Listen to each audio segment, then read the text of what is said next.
Natutuwa raw si Michael sa fans nila ni Jillian Ward na talagang nakasuporta sa kanila sa My Ilonggo Girl. Una silang nagkasama sa Daig Kayo ng Lola Ko, nasundan sa Abot Kamay na Pangarap, at ngayon ay magkasama sila uli sa My Ilonggo Girl.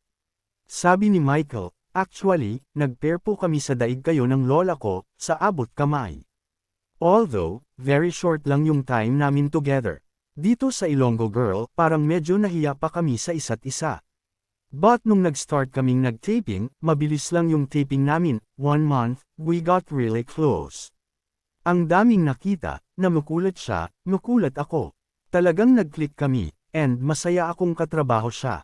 On possibility of developing a deeper relationship. Pero, hopya, ba ang kanilang fans na maging sila? Ayon sa Kapuso Heartthrob, siguro ang mga comment ng fans, we're talking about it recently na parang natutuwa sila. Kasi kumbaga po, we've captured in a sense na yung attention nila na laging sila, in real life na, at the end of the day, with our love team, with our team up, we really want to promote love, kilig, and just happiness for everybody.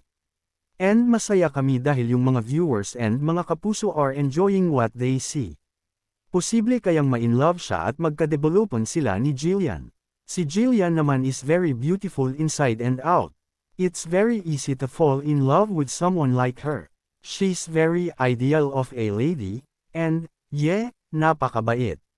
But, kami naman po, we're just focused on work muna, and she even said na hindi muna pwedeng mag-boyfriend. So, okay yun, may priorities siya. Nakita ko naman sa kanya how responsible and mature she is when it comes to work, nakangiting sabi ni Michael.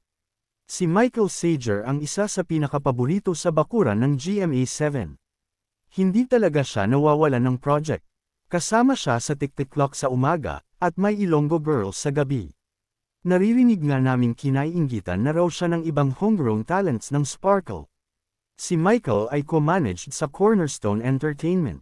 I'm thankful of course to the Lord for giving me all these wonderful blessings, to my management Cornerstone, Sparkle GMA Artist Center, and to the network.